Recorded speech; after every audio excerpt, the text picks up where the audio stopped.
Good morning all the students.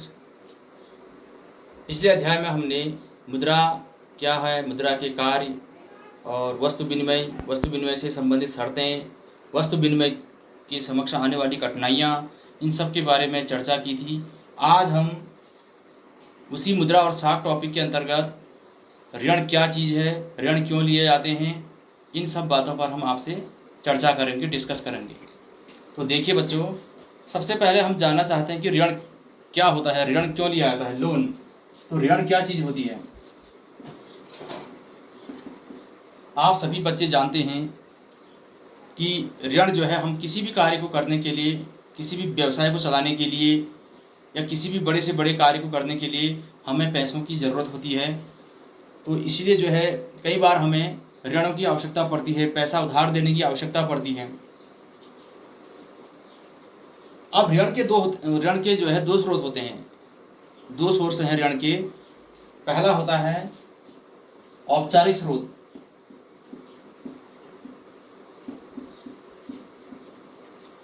पहला औपचारिक स्रोत होता है ऋण का। दूसरा होता है अनौपचारिक स्रोत।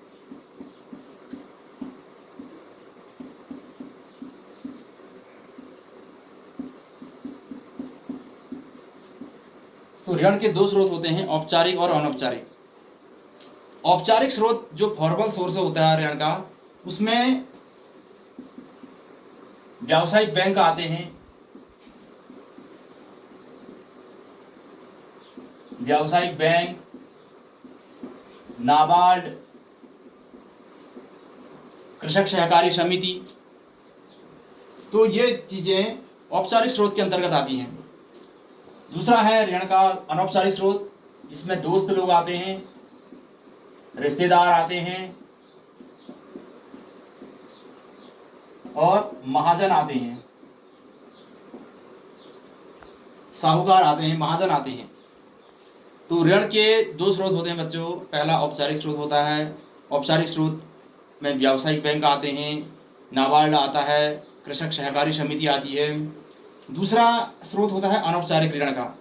तो अनौपचारिक स्रोत में इनफॉर्मल सोर्स में हमारे दोस्त आते हैं, रिश्तेदार आते हैं, गांव का कोई अमीर व्यक्ति या साहूकार, महाजन, ये ऐसे लोग आते हैं। तो हम जो है, हमें औपचारिक स्रोत से, अब इन दोनों में अंतर क्या है?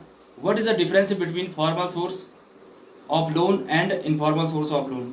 तो ऋण के औपचारिक और अनौपचारिक स्रोतों में क्या अंतर है, मतलब क्या डिफरेंस है इसमें? तो इसके बारे में आपको बताना चाहूँगा।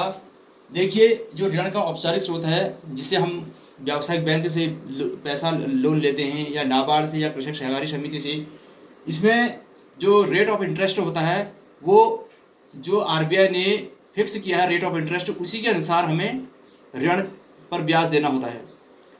कोई भी कॉमर्शियल बैंक अपनी मनमानी नहीं कर सकता। और जो दूसरा है ऋण का अनौपचारिक स्रोत। ऋण के अनौपचारिक स्रोत का मतलब हमें दोस्त से पैसा उधार देना है, रिश्तेदार से लेना है, या गांव के किसी अमीर व्यक्ति से लेना है। तो ये लोग क्या करते हैं, इनके ऊपर आरबीआई का नियंत्रण नहीं होता है।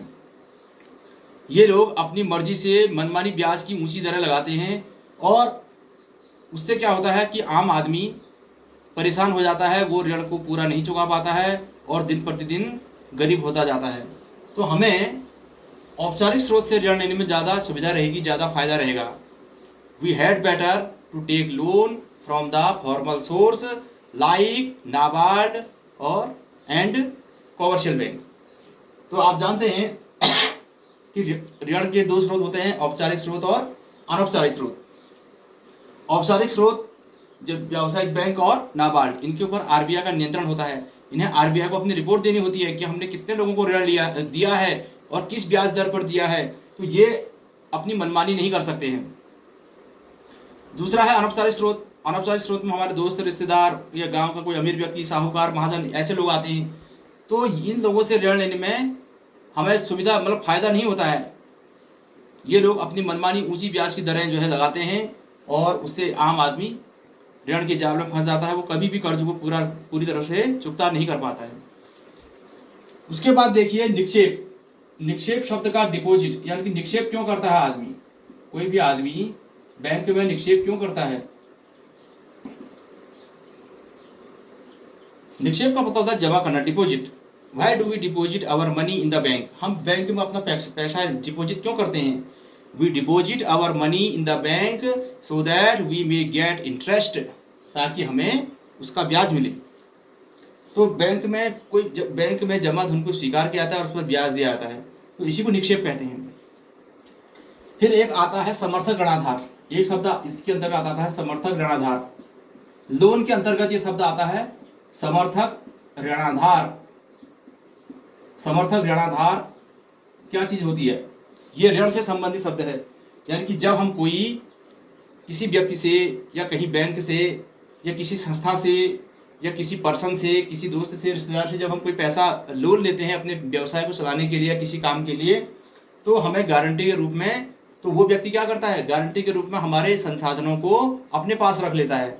अब समर्थक ऋणाधार कुछ भी हो सकता है, चाहे वो कोई पशु हो, चाहे वो कोई इमारत हो, चाहे वो तुम्हारी कोई मशीन हो, चाहे वो तुम्हारी जमीन हो, तो समर्थक ऋणाधार कुछ भी हो सकता है। वो उसको गारंटी के रूप में, आपके उन संसाधनों को गारंटी के रूप में वो अपने पास रख लेता है। कौन? जो आपको ऋण दे रहा है, लोन दे रहा है, पैसा उधार दे रहा है। और वो गारंटी के रूप में इसलिए रखता है कि जब तक आप उसका पूरा पैसा चुकता नहीं करेंगे तब तक वो आपके उन संसाधनों का इस्तेमाल कर सकता है, वो संसाधन उसके पास रहेंगे। तो इसीलिए समर्थक ऋणाधार की जरूरत पड़ती है लोन लेते समय।